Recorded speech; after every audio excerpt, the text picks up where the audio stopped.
నమస్తే.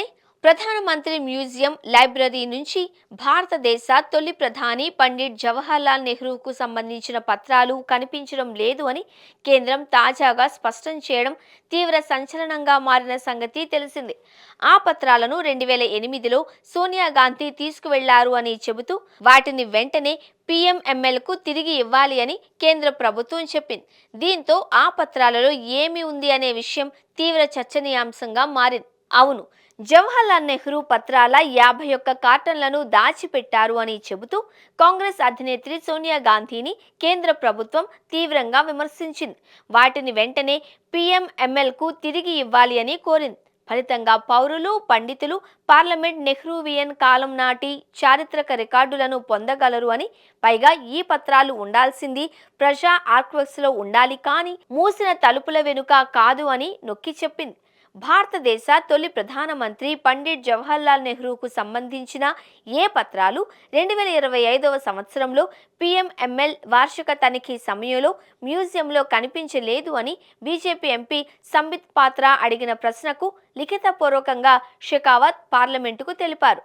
తొలి ప్రధానికి సంబంధించిన పత్రాలపై లోక్సభలో అడిగిన ప్రశ్నకు కేంద్రం ఇచ్చిన సమాధానంపై కాంగ్రెస్ విమర్శలు చేసిన ఒక రోజు తర్వాత కేంద్రం నుంచి ఈ స్పష్టత వచ్చింది. ఈ విషయంపై ఎక్స్లో స్పందించిన కేంద్ర సాంస్కృతిక శాఖ మంత్రి గజేంద్ర సింగ్ షెకావత్, నెహ్రూ పత్రాలు పీఎంఎంఎల్ నుంచి తప్పిపోలేదు అని అన్నారు. తప్పిపోవడం అంటే ఎక్కడ ఉందో తెలియదు అని అర్థమని ఆయన వివరించారు. వాస్తవానికి 2008లో ప్రధానమంత్రి మ్యూజియం లైబ్రరీ నుంచి 51 కార్టన్ల జవహర్లాల్ నెహ్రూ పత్రాలను కుటుంబం అధికారికంగా తిరిగి తీసుకుంది.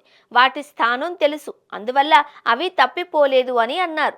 ఇదే సమయంలో జవహర్లాల్ నెహ్రూ జీవితం, కాలాల గురించి సత్యమైన సమతుల్య అవగాహనకు రావడానికి పండితులు, పరిశోధకులు, పౌరులు, విద్యార్థులు అసలైన డాక్యుమెంటరీ మూలాలను యాక్సెస్ చేసే హక్కు కలిగి ఉన్నారు అని షెకావత్ అన్నారు. ఓవైపు ఆ యుగం తప్పిదాల గురించి చర్చించవద్దు అని అడుగుతూనే, మరోవైపు సమాచారంతో కూడిన చర్చకు వీలు కల్పించే ప్రాథమిక మూల సామాగ్రిని ప్రజల నుంచి దూరంగా ఉంచారు అని తెలిపింది. ప్రభుత్వం ప్రకారం సోనియా గాంధీ ప్రతినిధి అయిన ఎంవి రాజన్ ఏప్రిల్ 29, 2008 నాటి లేఖలో నెహ్రూకు చెందిన అన్ని ప్రైవేట్ కుటుంబ లేఖలు, నోట్లను తిరిగి తీసుకోవడానికి తమకు అనుమతి ఇవ్వాలి అని అభ్యర్థించారు. కాగా నెహ్రూ మరణం తర్వాత సెంట్రల్ ఢిల్లీలోని తీన్మూర్తి భవన్కు నెహ్రూ మెమోరియల్ మ్యూజియం లైబ్రరీగా మార్చారు. ఇందులో గొప్ప గొప్ప పుస్తకాలు, అరుదైన రికార్డులు ఉన్నాయి. అయితే దీనిని 2023లో ప్రధానమంత్రి మ్యూజియం లైబ్రరీగా పేరు మార్చబడింది.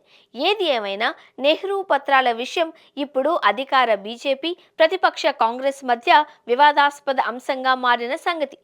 దేశ తొలి ప్రధానికి చెందిన లేఖలను ఆయన కుటుంబ సభ్యులు తీసుకుని వెళ్లడంపై పలు అనుమానాలు తెరపైకి వస్తున్నాయనేది బీజేపీ వాదన. ఆ లేఖలను దాచిపెట్టడం వలన సోనియా గాంధీ ఏం దాచిపెట్టాలి అని అనుకుంటున్నారు అనేది వారి ప్రశ్న. ఈ క్రమంలో లేఖల విషయంలో ఎక్కువగా వినిపిస్తోన్న పేరు భారత్కు చివరి వైస్రాయిగా పనిచేసిన లార్డ్ మౌంటెన్ భార్య ఎడ్వినా. పైగా ఎడ్వినా నెహ్రూ తరచూ లేఖలు రాసుకునేవారు అని చరిత్రకారులు చెబుతూ ఉంటారు. ఈ నేపథ్యంలోనే వీరి మధ్య బలమైన బంధం ఉంది అని ఎడ్వినా కుమార్తె రాసిన పుస్తకాన్ని ఈ సందర్భంగా పలువురు కోట్ చేస్తూ ఉంటారు.